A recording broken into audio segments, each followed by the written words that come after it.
Slnkom prežiarený jesenný les je nádherný, hyriaci všetkými farbami, ktoré môže závidieť aj maliarova paleta. Aj pre hubára je jesenná prechádzka lesom pohľadením duše, napriek tomu, že očakávaná hubárska nádielka nie je až taká bohatá ako po iné roky.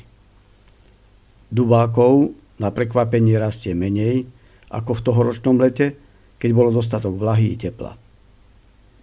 Preto poteší každý, hoc malý hríbik schovaný v ihličí, i prášnica, keď je vo vnútri ešte pekná biela. Skupinka mladých kozákov, bedli vysokých i červenejúcich, či ojedinilý masliak sú zvlášť vítané v každom hubárskom košíku. Lenivá salamandra škvrnitá, ktorá vylieza iba keď je vlhko, sa však snaží schovať pred zvedavým pohľadom hubára.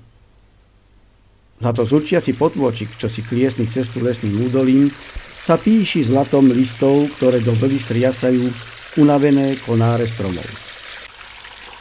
Keď opadne aj posledný list, skončí sa aj tohoročná hubárska sezóna.